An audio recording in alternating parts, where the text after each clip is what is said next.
Welcome back to another episode of the Fifth Quarter Podcast. I'm your host, Marcus Jones, the Bluff City Cowboy, coming to you live from Memphis, Tennessee. And we are beginning our new season of the Fifth Quarter Podcast. For those of you who are new to the DC4L network, this is a podcast that is powered by the DC4L Facebook group. We come on weekly. We talk about Cowboy stats. We cover game-by-game analysis. And we try to give you guys and keep you guys up to date on all things Dallas Cowboys before, during, and after the regular season. So, because it's the first night back, joining me as a special guest, we have the co-owner of the DC4L Facebook channel, Miss Amanda Foster. Thank you for joining us, Amanda. Hey, thanks. I'm glad to be back. Man, I love football too much. I've been missing it.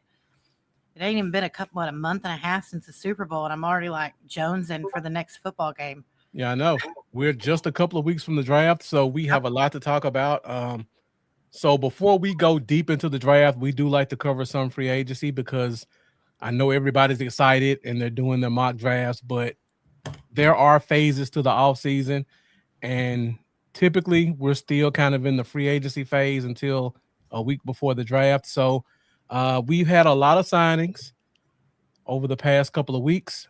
So tonight, we're going to give you guys a breakdown of all the free agent signings, who they are, and how they fit into a Christian Parker defensive scheme.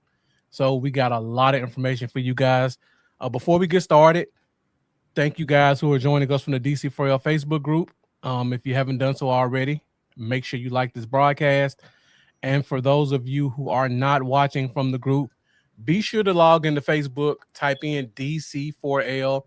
It's a very interactive group. Got a lot of mods, so we try to manage everything and make sure that it's a safe space for Cowboys fans. You want to just come and learn something, you want to come and start a dialogue, it's a great place to join. How many do we have in the group right now, Amanda? 150,000. All right, so we could fill up Cowboy Stadium and then some with the number of people that are in this group. So if you guys haven't done so already, make sure you go to DC4L, hit that like button, come join us and join in the conversation. Also, for you guys who are watching from YouTube, make sure you hit that subscribe button wherever you're watching. DC4L has a YouTube channel. Just type in DC4L on YouTube, hit that subscribe button, hit that bell. And you can also find me on YouTube at Bluff City Cowboys. So I see we got quite a few people joining from the DC4L group. So thank you guys for that. This is an interactive show, so make sure you get in the comments. Let us know your thoughts. Let us know your questions. Let us know how long you've been a Cowboys fan. Just all things Dallas Cowboys. We are here to talk and discuss outside of our topics. And I see we got William Wiggins joining us tonight.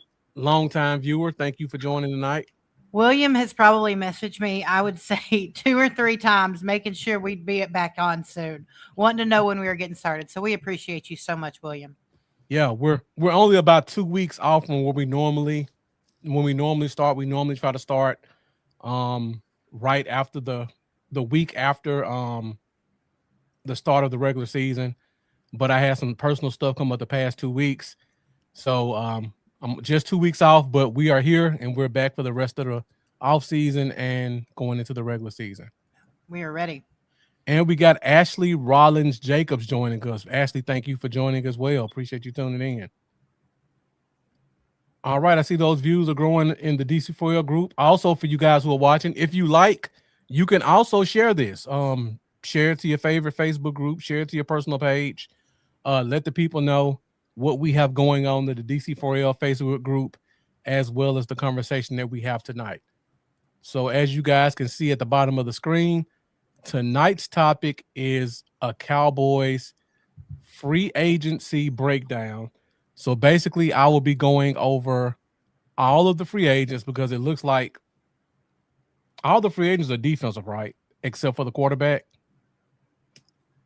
Yes. Okay, so yeah, we're gonna stick with the defensive side of the ball. We got quite a few people to talk about, and I'll tell you how they fit and how they tie in. one thing I noticed when I looked at this, and this is completely different from years past, and I know everybody's kind of disappointed that we didn't make the big splashes that we expected. But one thing I will say, everybody we signed has a tie to the scheme. Yep. So there's no more what I would call a square peg in a round hole scenario where you take a player because they have a name that the fans recognize, and then you try to make them fit into the scheme. All these guys that we've signed have a tie to the scheme or one of the position coaches. So they already kind of know what their role is and they know what's to be expected of them. I mean, I think honestly, if you want to be real, the only person that I think Cowboys Nation can really say we missed on, which they even tried to get him, I mean, is N'Kobe Dean. If you Mhm. really want to look at the people, I know it's not players that y'all like, but every player isn't a nobody for the most part. That's the thing. They've had history. I mean, people are upset with Kobe Durant, and you've got the man that had three, what was it, two or three in the interceptions in the postseason. It's just I'm excited to see that it really looks like Jerry isn't saying, "Here's what we have, Christian. Good luck." Mhm. This is we were getting rid of people that don't fit the scheme. That's not normal. So I'm Yes. very excited about that. Absolutely. And the players you're talking about are Osa and Solomon Thomas, Yep. who, while we all like them as players, they just did not fit what this scheme is looking for. And And before we get into free agency, we will kind of yeah. show the scheme a little bit too. I'm sorry. Go Okay. ahead, Amanda. Well, I was just gonna say, and when I say what I was about to say, it's one trick pony, and I mean no offense to either of those men. It's Yeah. just that they're we'll talk more about the scheme, but those, if you notice what we bring in, they can do a lot. They can fit into many different places. It's a very versatile role because we're going to be doing a lot of 3-4-4-3. It's going to be a very blended system, not overly 4-3. It's going to be very blended. So we needed players that were versatile. We kind of got rid of the ones that are one trick ponies. Yeah, exactly. So Because if you play a player like Osa, and Osa's really only about 280, 285 right, max, you can only play him in one spot. He's not big or athletic enough to play end. I mean, he's too big and not athletic enough to play end. He's too small to play tackle. He's really right, only a three tech. And in this scheme, we're rarely gonna have what would be considered a three tech on the field. right. So you're gonna have to pay him $21 million and hope he can play a defensive end, or you're gonna handicap Christian Parker's scheme to try to make Osa fit.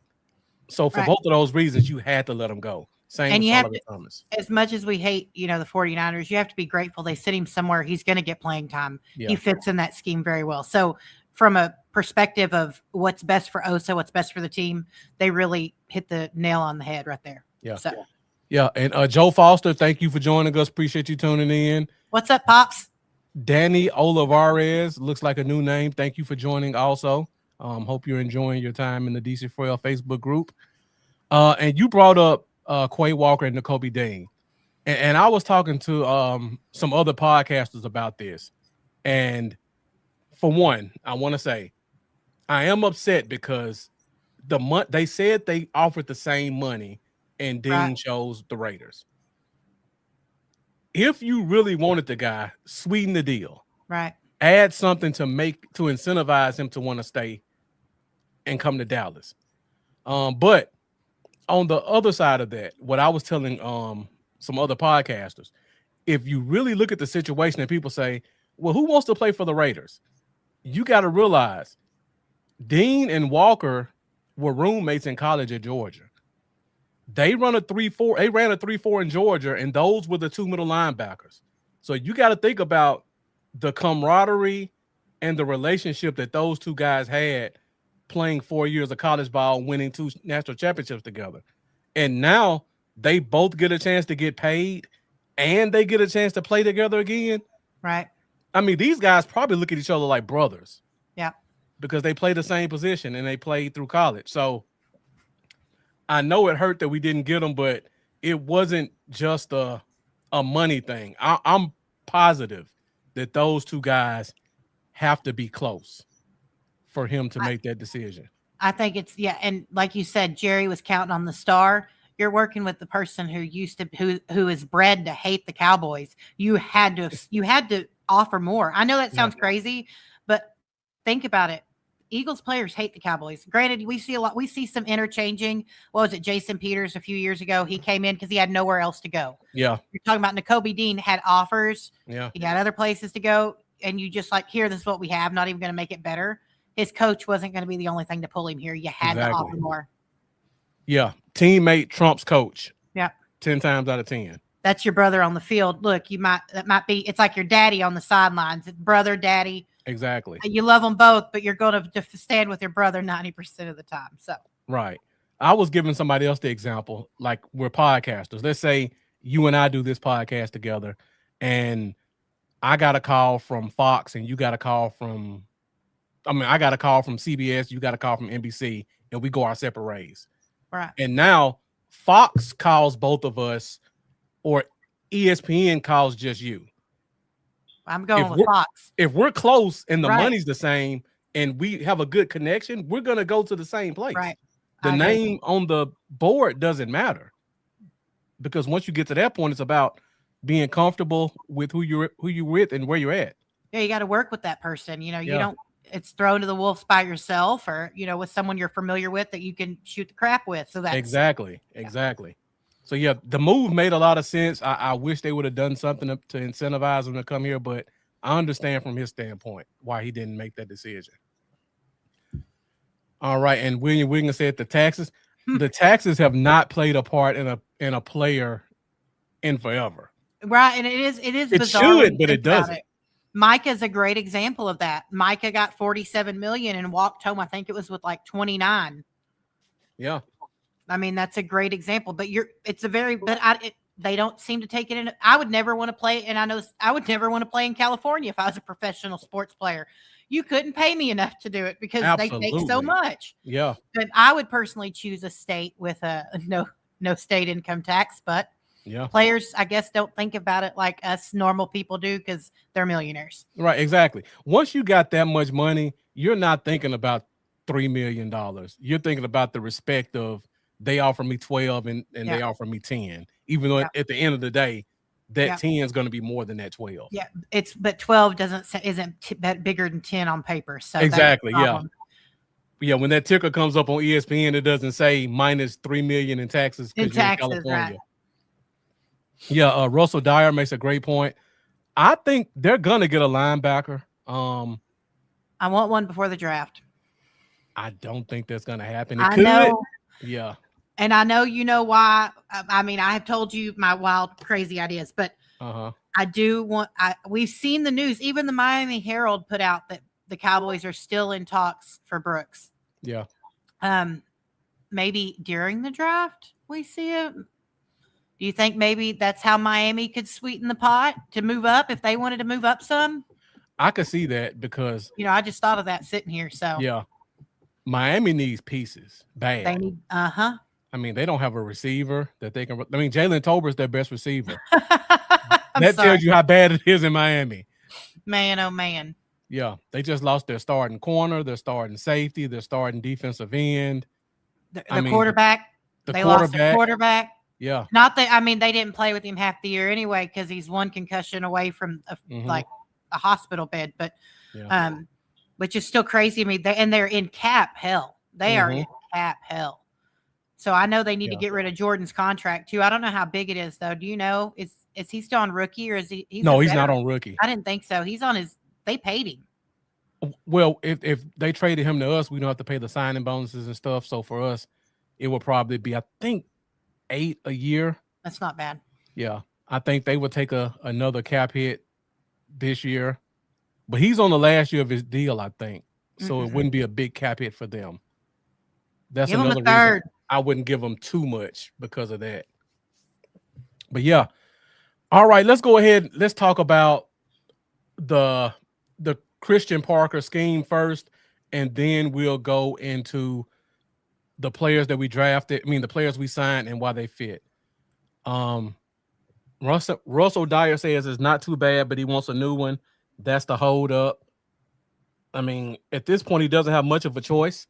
If they traded him, I mean, he can come here and be a a malcontent for a year, but he's got to take what they give him. I mean, if you look at it from his perspective, do you want to be on a sinking ship in Miami, or would you want to come to Dallas where you can be the guy and you're playing in a scheme with one of the hottest young coordinators that completely revamped their defensive line, which is what a linebacker loves more than anything. Right. That's money to a linebacker. I would want to go to Dallas. I Yeah. think, like I told you, I don't think Dallas is very far away if we make the right moves to finish this off.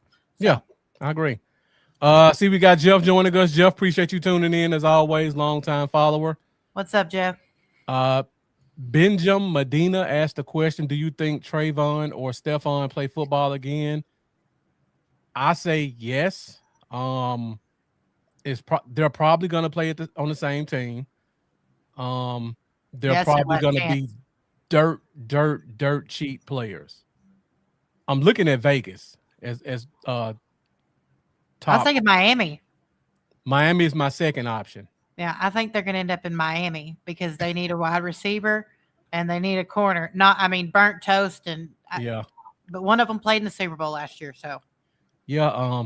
But when I think about it, Miami and Vegas are the last two places I want to have those guys call their home. That sounds like a recipe for disaster. I mean, they're already pretty much in pretty deep water as it is. Yeah. I mean, so we'll have 10 more kids in the course of a year. Exactly. But I think they play again too. Yeah. Benjamin, I think they do. So Yeah. I think they finally give their mother her wish for them to be on the same team so she can see both of them on the field wearing that same jersey. They talked about that quite a bit 2 years ago. And Amanda and I pretty much predicted that Diggs will possibly come here because of that. yeah, we thought But Stephon was coming. yeah, but I think now it definitely happens. You think I saw the Packers hadn't closed the door, but they sure dropped him like a hot cannon, didn't they? So Yeah. up, we're out of the playoffs. Bye. I mean, he only played 2 snaps in the playoffs. 2 snaps. I mean, they probably watched some more film. Mm-hmm. And they got a new defensive coordinator too. I can't see him bringing in a guy who could be a potential distraction when he's trying to build up his roster. Right. All right. Jeff says, give me Shazier. I mean, I wouldn't be upset with that. I would probably guess we're gonna draft a linebacker and we'll probably pick up Okereke. That's my prediction. It's sign Okereke or trade for Brooks. I think those are the two options. When I look at the scheme, both of those guys have familiarity with Christian Parker and Vic Fangio. So if you're gonna get a Mike, I think you're gonna get a guy who can come in and already kind of know the terminology. But I don't think it's as big of a deal as people make it out to be. All right, let's go ahead. Let's go ahead and talk about Christian Parker's scheme, and then we will go into the free agents and how they fit. So, Christian Parker comes from the Vic Fangio school of defensive coordinating. I know people keep trying to say he's this young genius and he's going to revolutionize the game. But at the end of the day, you're going to go back to what you know. So when you look at the Vic Fangio scheme and what they did in Philly, and you listen to the interviews that Christian Parker's already done, he's pretty much talked about these certain things. For one, they play to limit explosive plays. So they like to keep everything in front of them. They don't like to give up the big play. They like to give themselves more opportunities to potentially make plays on the ball. And because of that, they like to force long drives in their scheme. So they like to keep things short passes. They protect over the top, and they play the run great. He likes to disguise coverages. That's why we talked about before the importance of the safety in this game. They had to go get a safety that knew what they were doing. That's why Jalen Thompson was the free agent signing, and we'll talk about that in a minute. But you have to have a guy who can play free safety, strong safety, some nickelback, and be able to come down in the box and tackle like a linebacker, because that safety is going to be all over the field. And I'll show you guys some examples in a minute. Um, they like to stop the run with light boxes. What that means is Amanda and I touched base on it earlier in the show. They got rid of Osa, they got rid of Solomon Thomas. They brought in Ogbania, who's 340. They brought in Bullard, who's 300. They're going to have big guys up front, and they're going to have light boxes. So they need big guys who can cover multiple gaps so that you don't have to sacrifice your linebackers to help in the run game. And they also like to pressure without heavy blitzing.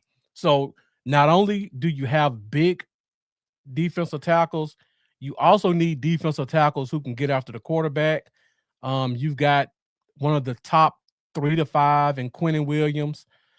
Kenny Clark's going to give you 4 to 5 sacks a year. He's really good at that.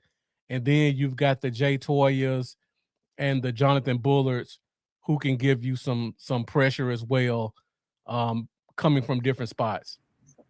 And then you got Rashawn Gary, who's going to be a solid 8-sack guy. So that's kind of what he wants up front. Let's go a little bit more into the scheme. Man, if you want to chime in, just let me know. I got 2 more slides I want to talk about. Go for it. I'm listening. All right. If anybody has any questions, this is an interactive show. Please get in the comments. Let me know your thoughts on what we're talking about. All right. So in terms of his secondary, he likes to play too high. So basically, your 2 safeties are going to look like they're in cover 2 at all times. They're always going to be 12 to 15 yards off the ball.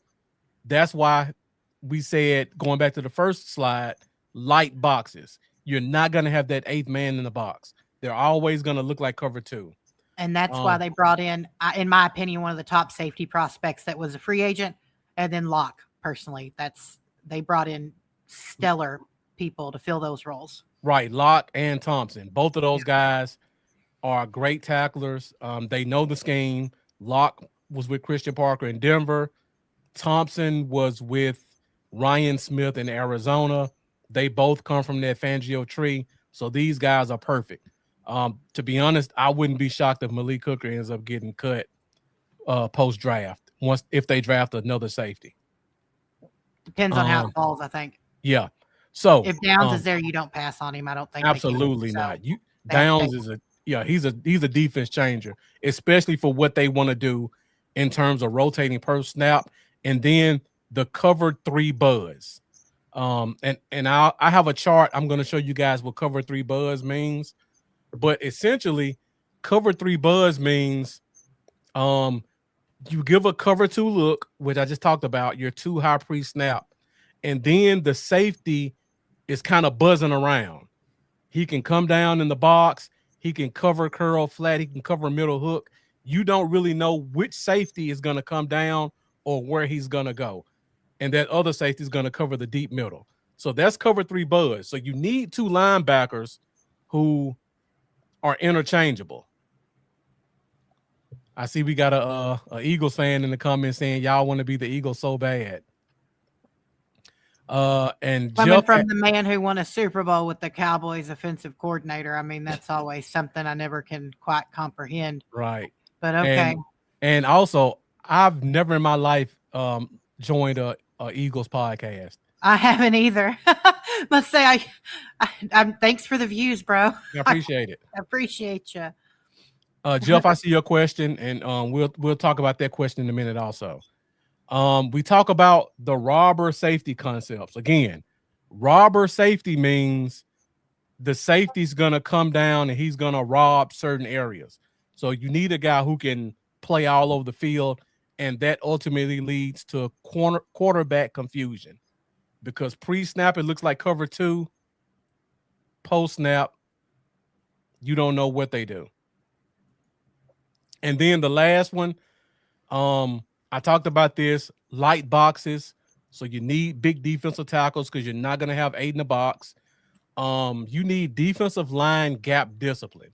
So not only do you need big defensive linemen, you need guys who can cover 1 to 2 gaps and not give up the integrity of the scheme.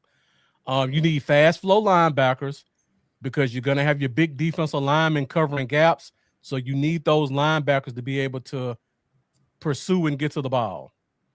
And then, like I mentioned before, the safeties are going to be playing deep. So they're going to come down late and help fill gaps as well. Those are um the basic parts of the Christian Parker scheme. So now I got this little chart. So I just want to show you guys a couple of things before we go into the free agents. Kurt Whitmer said anything's better than last year. I see we got him going off a little bit in the chat. I've never been bored enough or obsessed with the football team enough to show up on the team I say I hate so much as podcast and help them with views. I mean, in comments. We really appreciate you, brother. Yeah. I mean, at least my quarterback can throw a football. I mean, 3-1, three turnovers in one. I just want to remind everybody of that. Yeah. Keep the dialogue going, Franklin. We appreciate it. Yeah, keep going, buddy. What's up, Marcus? Marcus Caviar, thank you for joining. All right, so I just want to go over a couple things and then we'll go into the free agents. So this is a basic 3-4 chart. If you see these numbers at the bottom, these are the gaps. So this is the center, guard, tackle, tight end. So you got your 0 nose tackles, that's 0. Then you got the 1 gap, 2. The even numbers are right on the player, 0, 2, 4, 6. And then the gaps are 1, 3, 5, 7, 9. So when you hear somebody say 3 tech, that means you have a player in the 3 gap. If you hear somebody say a 5 tech, 5. If you hear somebody say 4I, which you're going to hear a lot in this game, that means he's going to be lined up head up on the tackle, but it's going to be slightly inside. So it's going to be 4 slightly inside. So this, and I haven't adjusted it yet. I just put it up here. So basically what you're going to see in this scheme is this is what's considered 4I. So this is the 4, and then it's a little bit inside. And we talked about the defensive lineman having a lot of discipline. So this guy's going to be covering from here basically to here. So gap, what they call gap and a half. So he's got the 4 gap and he's got the 3 gap. Then you got this guy.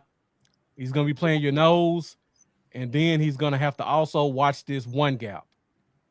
Now, this guy's going to be playing more of probably a 5 tech. So he's going to be playing from here to here. This is going to be Rashawn Gary right here. So he's going to be playing more outside contain to head up. And then this guy on the end is going to be more of your pass rusher coming outside of the tight end. So this is kind of what the scheme looks like. Light boxes, gap discipline. Now that's the front end. Now on the back end, we talked about cover 3 buzz and robber. So what cover 3 buzz means, as you can see, the safeties are both deep. They're going to start off deep all the time in this game. And you have to be interchangeable. In a typical scheme, this safety always covers curl flat. And this safety always covers deep middle. That's not what we're going to see in this new scheme.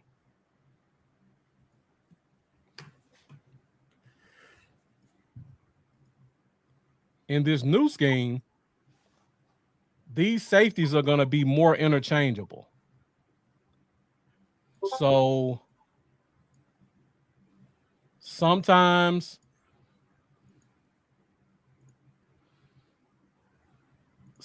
this safety may cover the middle. Sometimes this safety may go curl flat.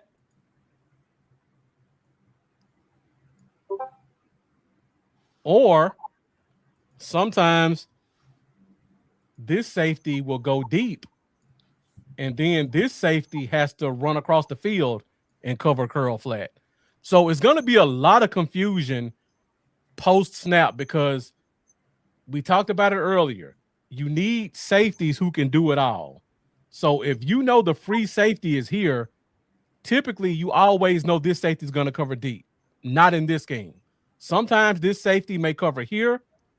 If this were the slot, sometimes this safety may have to come down and cover that nickel. Sometimes he may have to cover the nickel.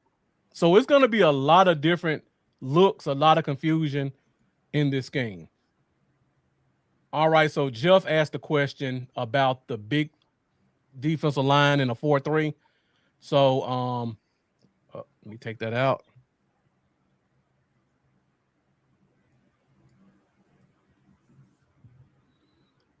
So let me take this linebacker out.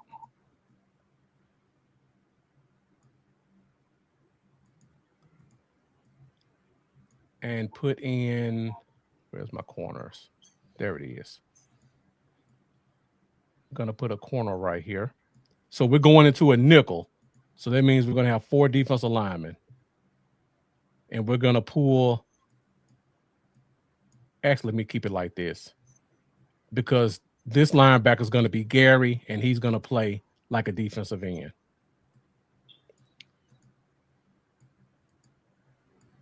So when we go to more of a traditional 4-3 look, this is going to be Gary, and this can be Quentin Williams. This can be Kenny Clark.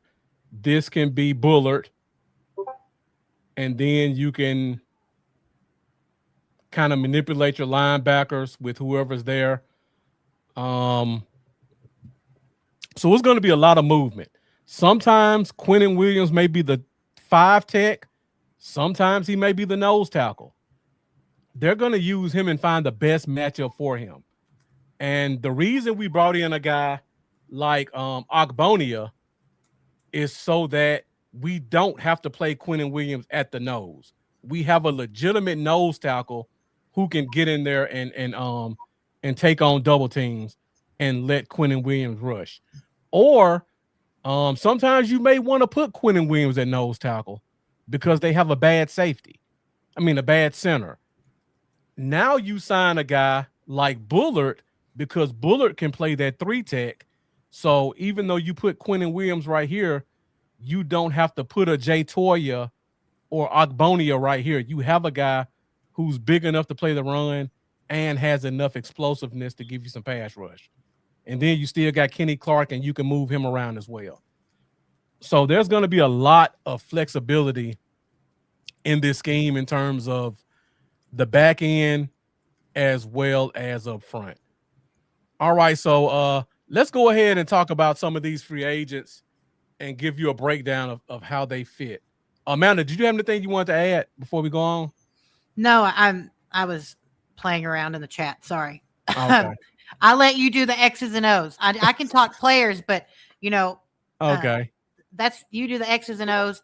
I'll make the sandwiches or something. I'm sure that's how Mr. Saint feels or something anyway. So I'm sorry. But no, let's go. I always learn when you start breaking those plays down. So all right. So free agent profile, the first player we signed, and I talked about this, the number one part of this scheme is cover 2 and changing the look. So you have to have a safety who can play free safety, strong safety, and nickelback and be able to tackle. Jalen Thompson has position versatility. He played free, strong, and nickel in Carolina. He has familiarity with the scheme. Regardless of what the fan base wants to think, Jonathan Gannon is a Vic Fangio disciple. He did coach under Eberflus a little bit, but when he was with Philly, Vic Fangio was his consultant, and then the next year Fangio replaced him. So when he got the job with Arizona, he came in running those Vic Fangio concepts. And when they drafted, one of the first players they drafted was Jalen Thompson because of what he does. Um, Ryan Smith, our pass game coordinator, comes from the Cardinals. He runs those Vic Fangio concepts. So when he came, he wanted to make sure he had his guy. So he has familiarity with the pass game coordinator. Ryan Smith already knows how he wants to use him. And he's a field general type guy. I know we talked about we're looking for the green dot at the middle linebacker spot, but it's not unheard of for your green dot to be a safety. We saw it with Dan Quinn when we had what's the big safety's name? Um, oh man, The big safety we got from Minnesota. Somebody will get in the comments and tell me. But it's not unheard of for your safety to be your green dot guy. We've seen it in Dallas before, and it was very successful. If we don't get the mic that I think they want, I think Jalen Thompson's going to be your green dot. No, not Barry Church. This was 3 years. J. Ron Curse is the name. oh okay, Yeah.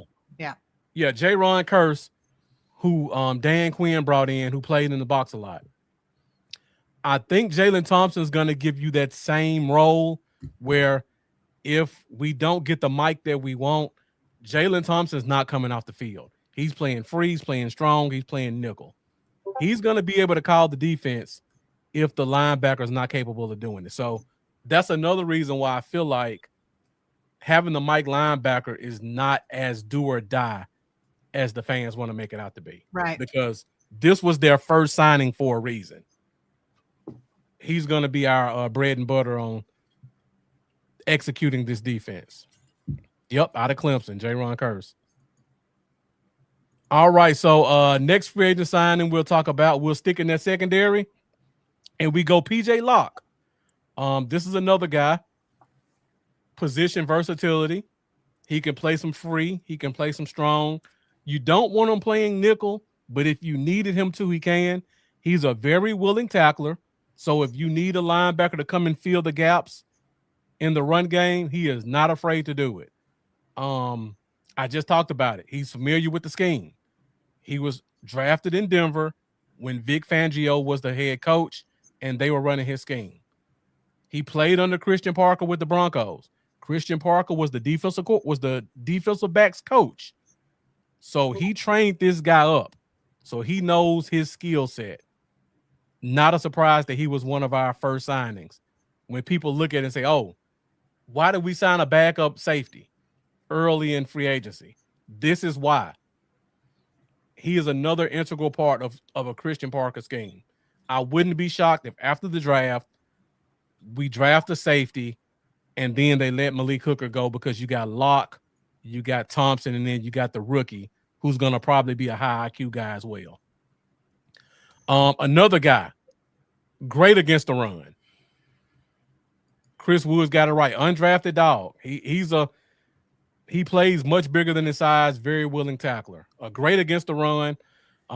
Worst case scenario, the CJ Godwin train has probably reached the end of his tracks. He's going to be your new special teams leader, PJ Locke. So worst case scenario, he's going to be the guy who's the leader of your special teams. But I think he's going to have a major role on this defense. Heaven forbid somebody gets injured. I don't think there's going to be a significant drop-off because he understands the scheme and he's run it successfully. Okay, let's go to – let's stick with the secondary because we signed a lot of guys in the secondary. So we talk about Kobe Durant, another guy. He doesn't have any ties to the scheme, but he's known for being scheme versatile. He was drafted with the Rams. The Rams have had three different coordinators during his time there.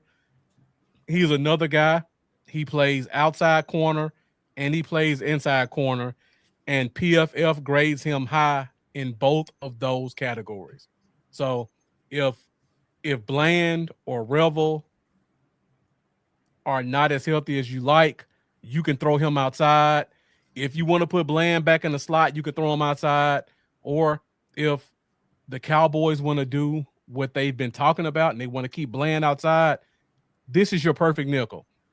For you guys who miss Jordan Lewis,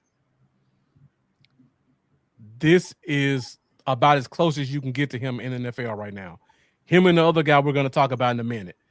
High football IQ, extremely smart guy. He understands coverage as well. He knows how to bait guys if he needs to. He's a physical player, very solid tackler, great against the run. And like I mentioned before, you can play him inside or outside. I agree, Jeff. I agree. I'm not understanding the. Did you block him, Amanda? I'm so tired of the nonsense coming out of that Eagles fan's mouth. He's like, y'all quit talking about Dak. Nobody brought up Dak till you did, brother. Like, leave us alone. Like, obsession is insane. Get the D out of your mouth and move on, please. Thank you. I wasn't watching the chat at that time, so I appreciate you keeping up with it. Well, I was running my mouth a little bit too, but then I just got annoyed.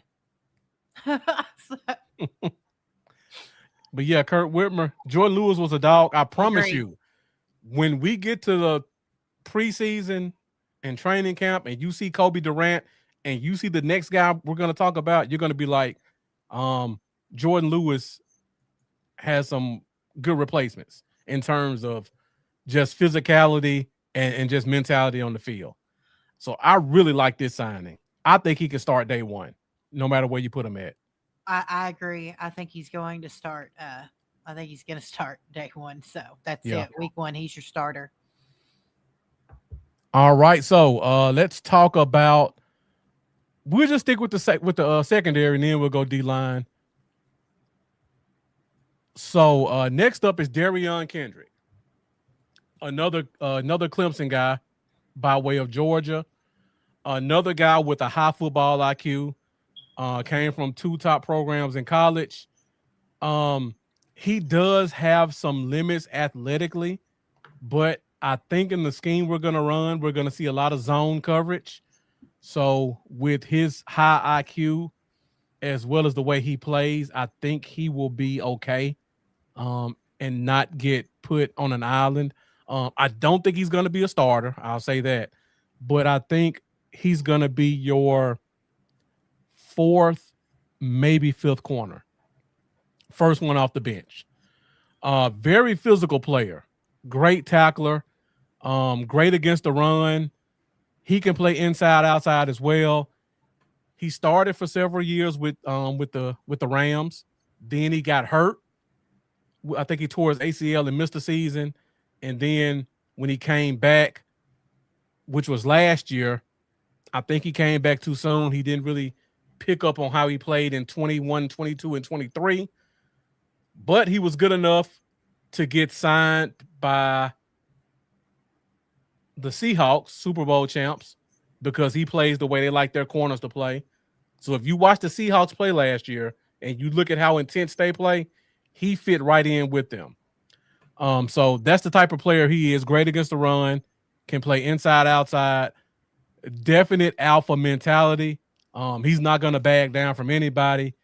I hate to see him and Pickens in training camp. I put it that way, because this is the type of guy that he's going to get in Pickens' face just because he likes to take on the big dogs to show that he's the bigger dog. But you're going to love it if he makes it to the regular season. Again, doesn't have that tie to the scheme, but when you list out what they're looking for in the secondary, he checks every box. All right, let's go to the defensive line now. I feel like I'm missing one. So Otito Ogbonnia. super high football IQ, UCLA kid, came from the Chargers, uh, played under Brandon Staley.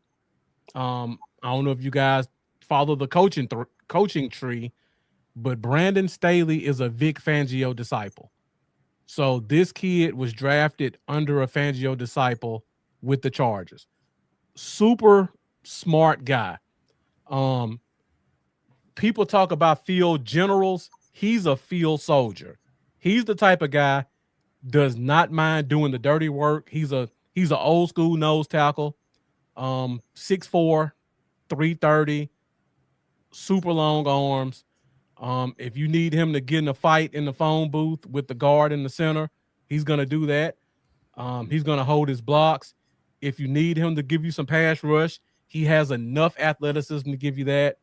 Um, if you need him to sacrifice to get a guy free at linebacker, he's gonna do that. Whatever you need, this is the type of guy who's gonna do it.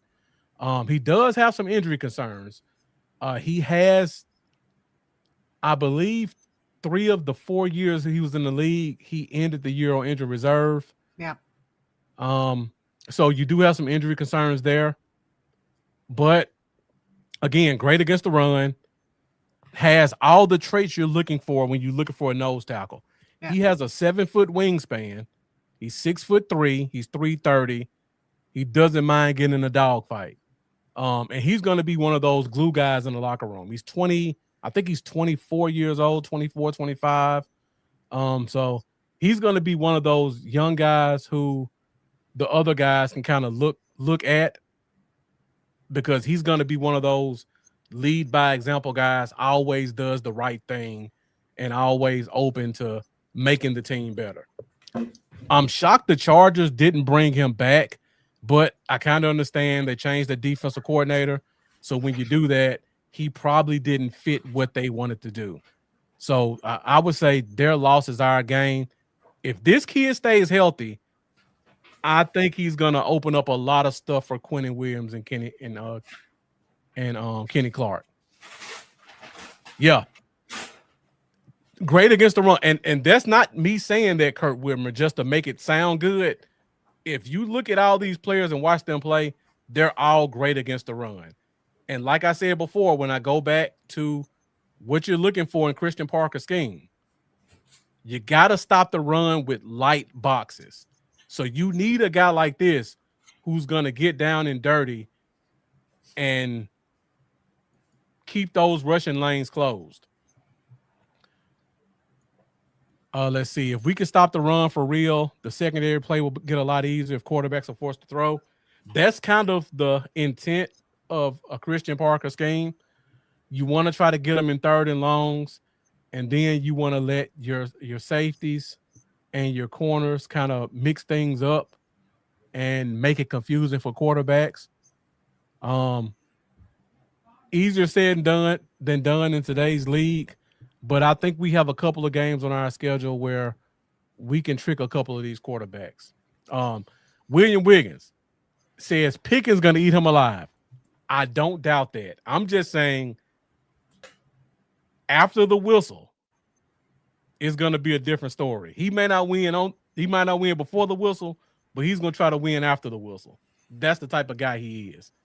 And you're going to love it as a Cowboys fan. Yeah, Brandon Staley is a good coach. He comes from that Vic Fangio tree, same as Christian Parker. So I think that's going to be really helpful, getting a guy like this. And you bring up Staley as a good coach, and that takes me to our last free agent that we signed. This was the last one in, and this is Jonathan Bullard, another guy. And I hate to keep throwing these same phrases out there, but they all fit. High football IQ. He has scheme familiarity. He played under Vic Fangio. He was drafted by the Bears when Vic Fangio was there in 2015, I believe. So Fangio drafted this guy for his scheme.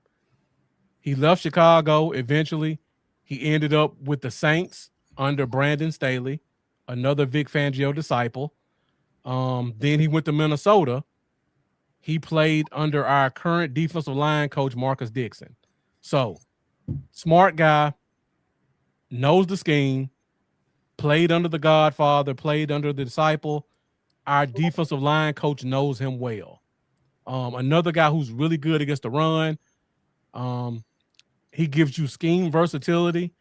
Like I talked about on my chart, he can play 3 tech, he can play 4 tech, he can play 5 tech. If you want to move Quentin Williams around, Bullard gives you the opportunity to move Williams around because he's such a smart player and he's such a versatile player. He's about 295, so he's big enough to hold up in the run, but he's athletic enough to give you some pass rush. I think he ran a 4.9 in the 40 in the combine, so he has some athleticism. And then he's going to give you some on-field leadership as well. So he's going to be another one of those guys who, if you don't want Quentin Williams to have to be the guy who kind of has to get guys going or pull a guy to the side, you want him to focus on being the best player on the field. Now you have leaders like a Jonathan Bullard, like a Ogbonia, who can talk to these young guys and make sure that they stay on task. So I'm really liking all these signings. They're not the signings we're looking for, but I used to talk about this years ago, where fans would be upset because we didn't sign the big names. And for me personally, I always felt like that's like lazy GMing. Like if I got a GM, I want the GM to be able to find the guy who fits the scheme. It doesn't have to be a big name. And we've seen it all the time. The Eagles fans love, but I'll give you an example. Zach Bond. Zach Bond was on the practice squad for the Saints under Brandon Staley, a Vic Fangio disciple. Fangio saw something in him, brought him from the Saints practice squad, and in 1 year, he was an all-pro linebacker. All-pro, yep. Because he saw a guy who fit what he wanted, regardless of what his background was, and he made it work. That's what I want from a GM, and I feel like I'm not trying to project that any of these guys will be all pros, but I think somebody's going to step up. I think a couple of guys are going to step up and be a lot better than we think they are. I told you I told the DC for All admin chat, what was it, 2 days ago? I think CP is going to bring the dog back out of Deron Bland, barring injury. I really do. I think he was the victim of a terrible scheme last year with Eberflus. Eberflus was the example. You said it earlier at the beginning of the show, fitting a round peg in a square hole, or square peg in a round hole. That's really what Eberflus was doing, just forcing people into a system that we don't fit. Yeah. I think CP is going to get Bland back to where he was. We are not far removed from I don't think he made all pro. We know he made Pro Bowl. No, he was all pro. He was third in MVP. He was third in MVP voting. Really? Deron was? Okay. Yeah. See, I'm not crazy then. I didn't want to say it wrong, but I think we're going to bring him back. I think we're going to get there. Injuries really hurt him, and then he was the victim of Trevon Diggs and his lack of play. I think he was trying to make up for a lot of holes in a lot of places. Right. So I really think that we're going to see the Deron Bland we got a couple years ago. Yeah. So I'm going to address these two questions together. Jeff asked, how do we feel about Leofau coming off the edge? Hop. And William Wiggins saying all we are missing is linebacker. I know they said Leofau is going to go on the edge. I think they're going to put him back inside, personally.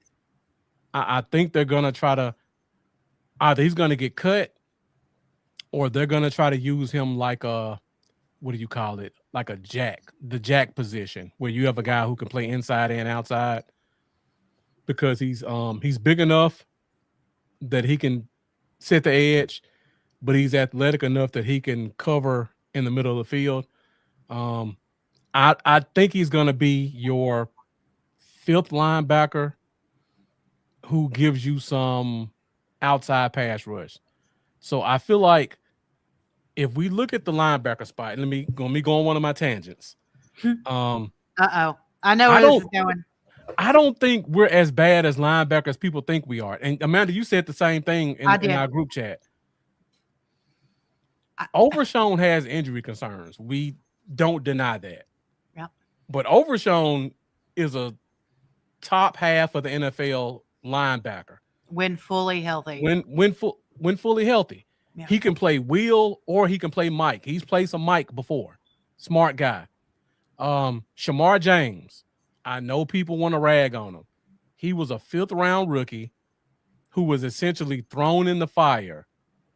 And in 4 starts, 2 of those starts, he had more than a dozen tackles.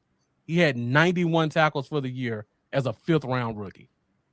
I'm not saying he's going to start, but if you need to rely on him to be your 3rd or 4th linebacker, I don't think that's a problem. I think he's more than capable of doing that. I know you ever. I'm gonna jump on this boat. Look, Yeah. I have some crazy ideas looking at the draft. I'm kind of on this. We'll get there in a couple of weeks because we're going to talk about it before the draft, like always. But I'm on the Marcus train here. I know everyone's worried, and I still think they're going to bring in a veteran at some point. But with the scheme that we're going to play, yes, a linebacker is important. I'm not saying it isn't, but I think we're okay. Overshown always was having to play a little bit harder than most. I don't know how to put it. He was filling roles for people because other people were letting up, and Overshown was pushing more because he's just not a lazy guy. I think with the scheme that we have with that beef up front, and you've got Overshown running free, I just don't see the worry. I know we need a green dot guy, but we've got 2 veterans. And no, Shamar's not a veteran, but I agree. I think that I think he's being slept on. Yeah. Yes, we're going to bring in a vet, but don't be surprised if we don't do anything yet. Yeah. I think they're going to see, because I'll say it now. I'm still on the boat that I think they might try to do something crazy with these 2 first-round picks. They filled wet. Kurt, you beat me. I was literally no, you can't. He was leading into it, Kurt. If I knew who you were, I'd come over there and give you a spanking. That's not fair. But I really think they're going to mess around with 20 and try to move up. I think they're going after Sonny Styles. I can't shake it. And if they don't do that, they're going to fall back. They're going to trade out so they can get a second, and they're going to hop up and take Rodriguez from Texas Tech, which I also wouldn't be opposed to. So I'm on the boat. I think that's why we haven't seen any linebacker movement. I think because everybody else obviously is not going anywhere. So I'm really on the Sonny Styles train myself. I think we're going to pop up. And I'll add 2 things to that. Number one, if you look at the history of the draft, regardless of athleticism, off-ball linebackers don't get drafted high. So I know people keep saying, well, Styles is going to be out of our range. Top 5. That's what everyone's saying. Name me a linebacker. Name me an inside linebacker drafted in the top 10. Just name one. Can you think of anybody? Top 10 linebacker? Anybody in the comments? Michael Parsons went 12. And he's more athletic. And he only went 12 because they thought he could be a pass rusher. Not because he was, because they thought he could. And he went 12. And it's a deep linebacker draft. There's plenty of serviceable linebackers in the 2nd and 3rd. Who above us is going to reach? I think we have to get up to 8 to be safe. That's my personal opinion. I think we need to jump up to 8 to be able to get Sonny. I mean, let's look at so first is what? The Raiders, right? And in the comment, while you talk about this in the comments, let's see. Someone name me the last inside linebacker to go top 10. Jeff said Luke Kuechly. Let me check.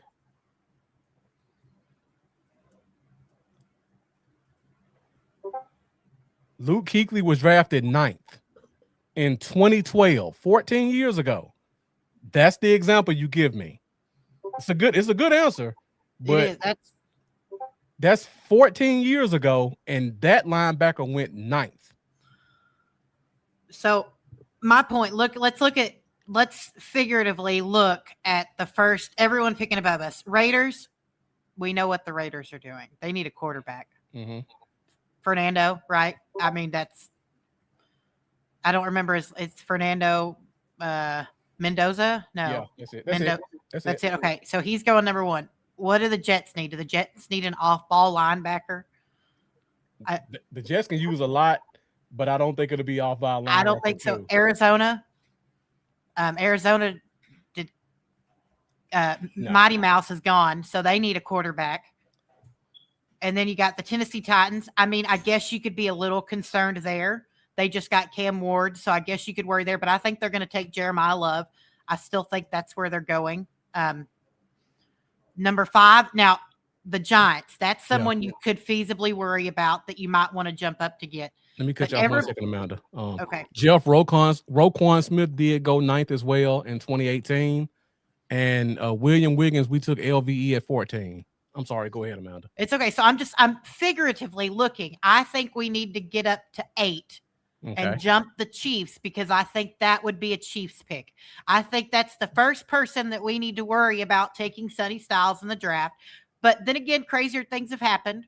I mean, when you look back on things. So, I mean, for all we know, the Chiefs aren't going to have Patrick to start, and they got to find a quarterback. We don't. So I really think we got to get up to 8. I don't think we have to jump that far. And originally, Kurt, since you brought it up, I thought we would have to give up 20 to move up enough to get him. But the more Marcus has talked about it, the more I've looked into it. We gave up we gave up an extra.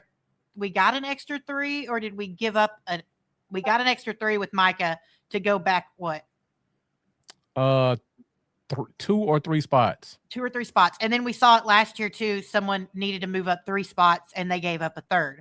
Mm-hmm. So, I mean, we might not even have to give up that second first. Yeah. If it was a quarterback, that'd be a different story. But we're talking about a linebacker. Linebacker. Yeah. So I agree. The other monkey wrench I have to throw in here.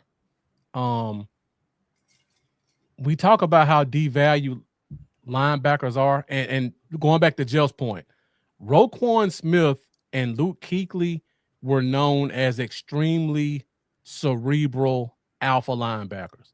Right. That's not saying Sonny Styles isn't, but he's known more as an athletic freak than he's going to be a field general day one. So that explains why those guys went that high, because Luke Kuechly was known as one of the smartest players in college who would come into the league and be one of the smartest players in the NFL. Roquan Smith was the same way.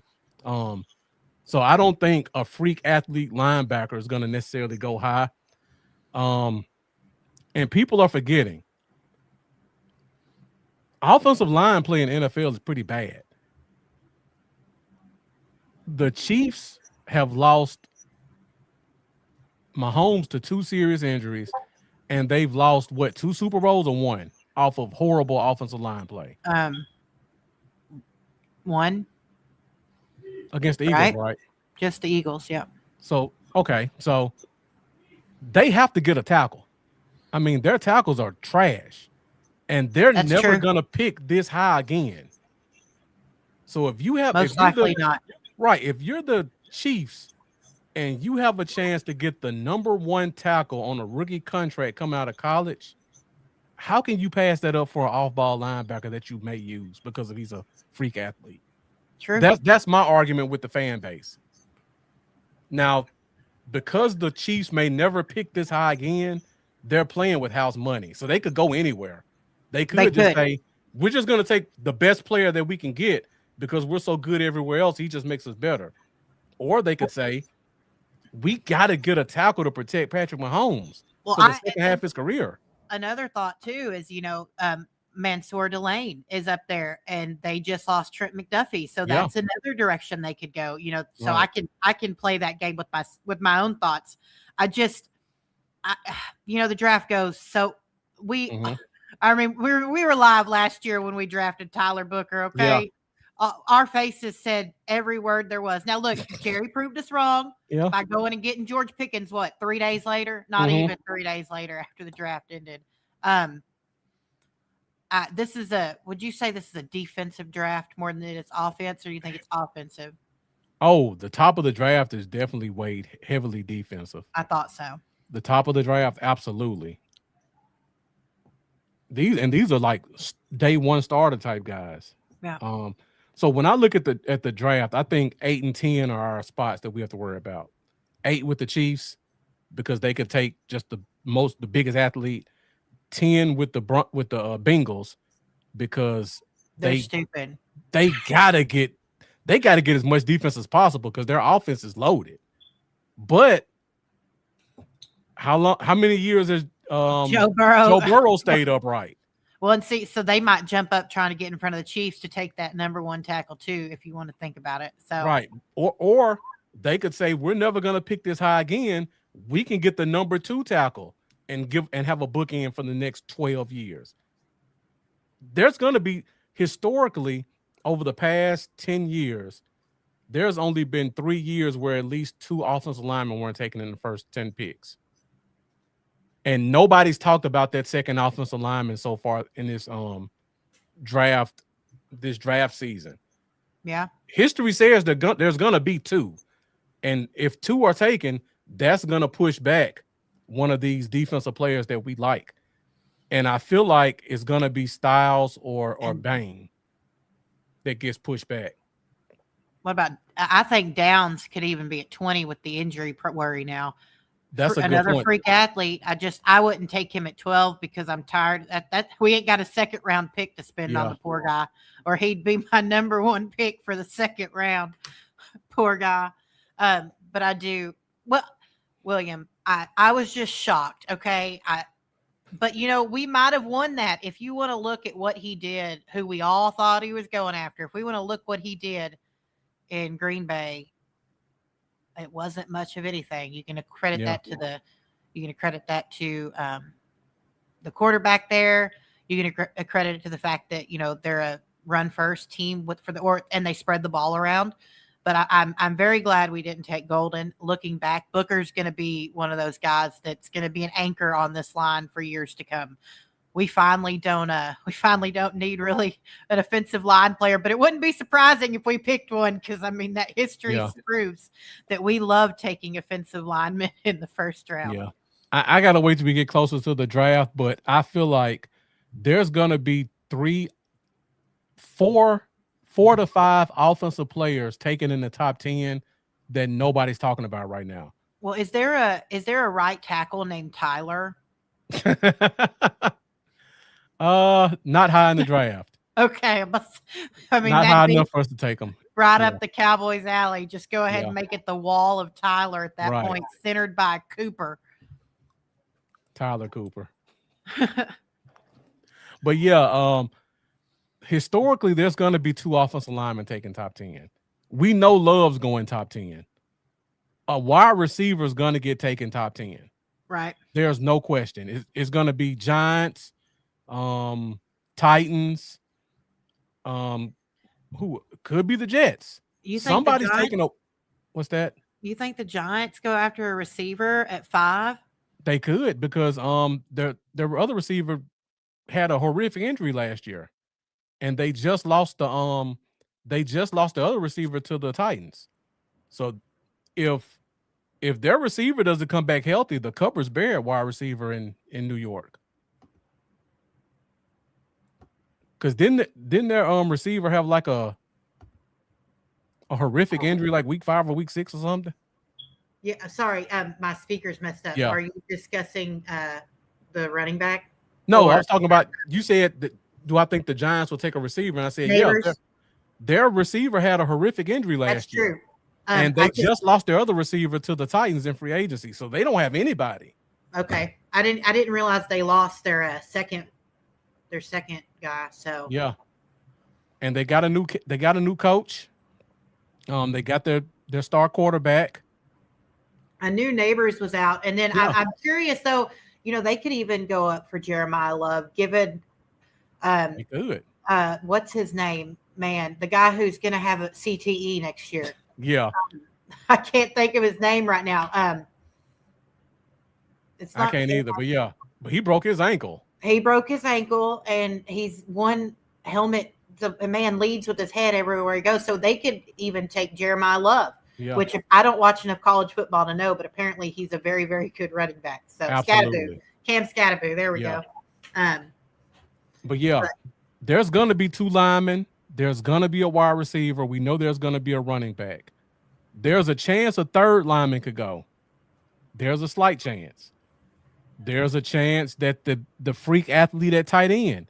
People are talking about the freak athlete and Sonny Styles, the tight end from Oregon ran a 4.3 at 6.5. Wow.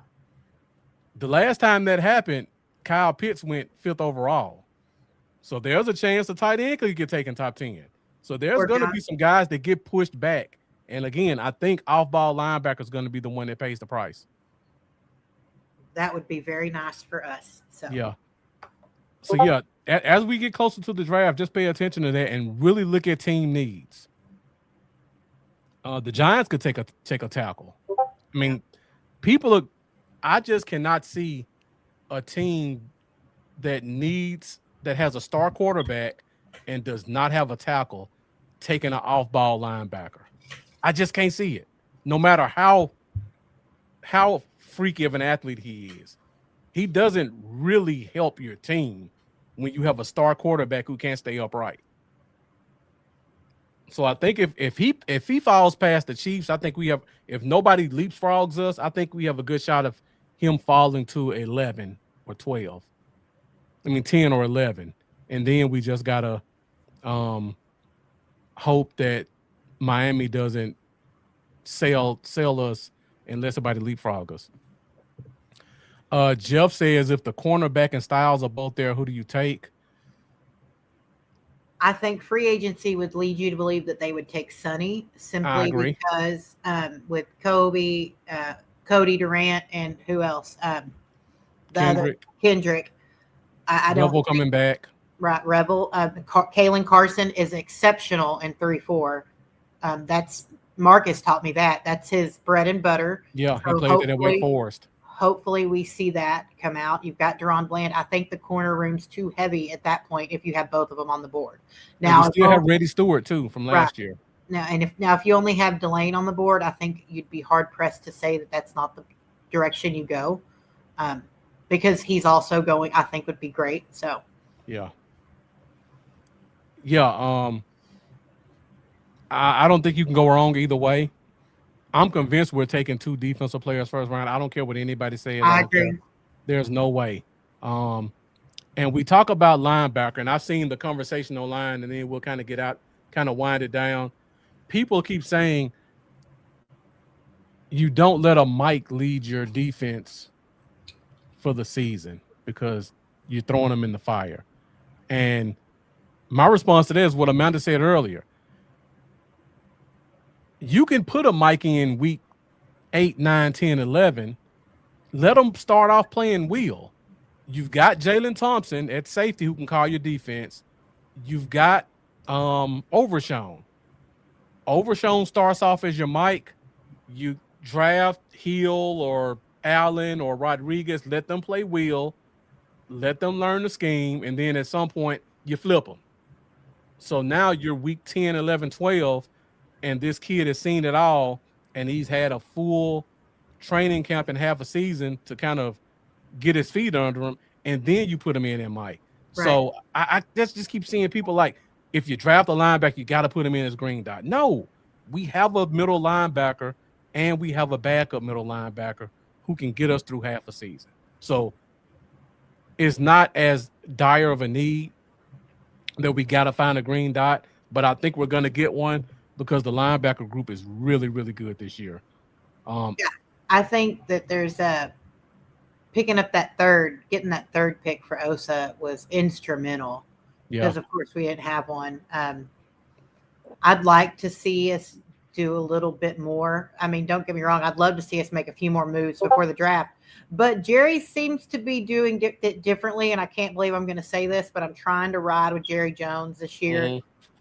Even though I posted earlier that I was no longer a Cowboys fan for the fun of it to see what people would say for April Fool's Day. I really think that we have moved differently all off season so far. And if there's any hope for a Cowboys fan, you have to be grateful at the difference. We saw it start last year when Schottenheimer was hired. Everyone said he was, a typical hire, but we have seen that that's not the case. We have a year. Now he's going into year 2, and that man has something to prove. He had his offense ready. Mm-hmm. Granted, we could get better in the red zone, but he had his offense ready. His defense failed him, and that was a retread from Jerry. Eberflus was a Jerry retread, not a shoddy hire. You can tell this is not a Jerry hire. Mm-hmm. Christian Parker is a shoddy hire, and I'm excited to see what year two for shoddy looks like with probably, you said it earlier, one of the top, what will be one of the top head coaching prospects in a few years. Yeah, 3 years Honestly, if he max. has a great year this year, it could be next year, and we're I, going to be in the same boat. I agree. But I think CP is going to change this, and I think that's why the Eagles fan in here was probably so mad because Yeah, they took Christian Parker, who's clearly made their secondary what it was. I mean, they had a fantastic secondary. You took that away. Now we have the Fangio system working for us.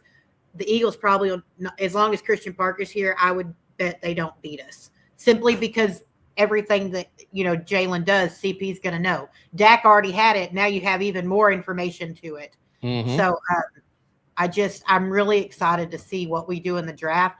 And then I think they'll continue to fill holes once we go. And just like you said in the chat a few days ago, Clowney will probably end up back on this team. I think he's Yeah, not signed anywhere for a reason. I think Clowney likes being in Dallas. I think that's he played too well not to bring him back. And I was worried about it at first, but he's old and apparently nobody wants him because he's still out there. So yeah, I really think we're going to bring him in for the edge, which is something that we need. At least as a camp body, let him have a full camp with us. And I don't know. I have faith in this team. And everybody's made fun of me when I posted. I don't care. This team is not far off. I do not think this team is far off. The offense proved that it was successful. yeah, It was great last year. We were a defense away from probably what could have been one of the deeper runs we made. yeah. Now you're getting your defense right, and you brought back. You haven't lost an offensive piece, which we usually don't. Absolutely. Devontae Williams, George Pickens, Brandon Aubrey's under a tender. You haven't lost him. You did your RFAs with TJ Bass. You didn't lose him. You kept that line, which when we had line injuries last year, that line was still formidable. Yeah. So I'm very grateful to see that. William, to your point, I know you're saying it's shoddy, yes, but shoddy can't operate if Jerry doesn't let him. I know it's shoddy, yes, I'll give shoddy the credit, but Jerry will. It doesn't happen if Jerry doesn't say okay. You have to give some credit to Jerry Jones there. So yeah. And going back to Jeff's question, if Delane and Styles are both there, who do you take, or do you just take Downs? I'll be honest, Jeff. I'm happy with any option. Downs has the injury concerns, and those have been well documented and can be serious. But knowing what I know about Christian Parker and how his scheme is secondary based, Downs makes it that much better. And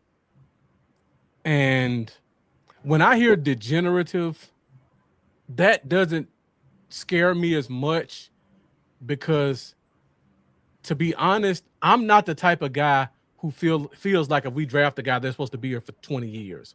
It's great if they are, but if you get a guy and he gives you 3 to 5 great years and then he leaves and you get something back for him, to me, that's a good draft pick. So if Downs is the type of guy who can come here and he can be what he was in college for Christian Parker for 3 years, I'm happy with that because I think we have a 3-year window right now. If his knee gives out year 5 and we got 3 great years from him and we got some good playoff runs, I'm still happy with it. But Delane and Styles, both of those guys will be home runs. No matter which one you take, it's an upgrade at the position over who we have. So I'm not upset either way you go. To be honest, I don't care who they take, 12 or 20. If it's defensive, the way this draft is structured, Amanda, we talked about it earlier, this is a defensive draft at the top. You're gonna get a top player, and they're gonna come in and be productive week 1. Yeah, I can't think of a defensive player they would take that I would be upset about. I can't either. And I know people were upset about the Allen talk earlier in the season, the beginning of the year, but that doesn't bother me either. He's a super cerebral guy, and the way this scheme is going to be set, your safeties are going to be called on to do a lot in coverage, a lot, and they've got the right guys. So I think if they have some deficiencies with Allen possibly in coverage, I think those safeties are good enough to cover it up. William says Downs, Messidor, and Wheatley or the Styles brother in the seventh. I mean, I don't. If it's defensive, it's gonna work, in my opinion. If it's defensive in the first round, unless they just absolutely reach out of nowhere, you can list me 30 guys in this draft. If you told me we took one of them at 20, I'm good with it. I don't care the name. You can go with the 30th guy on your defensive board. If he's the pick at 20, he's going to be a day one starter, and he's probably going to be, if he's not a defensive lineman, he's going to be the best player at that position. So yeah, so I wanted to get the free agent talk out of the way. Well, we'll go more into the draft talk as we move forward.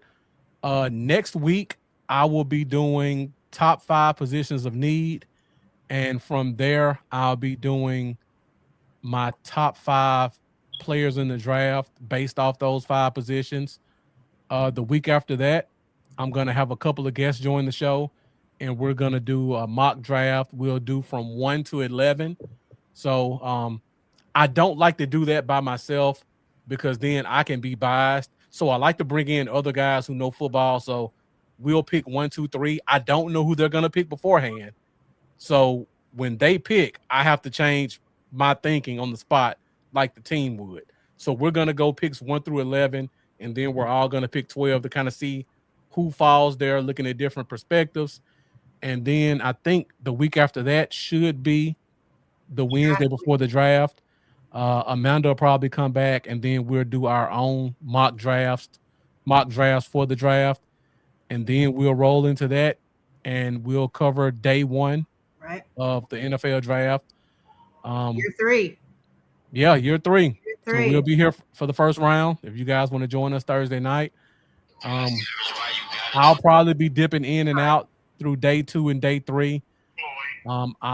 You'll probably see me with the UK Cowboys and a couple other people, but I will stream to this channel if I don't think they're gonna get too demonstrative in their reactions to the picks.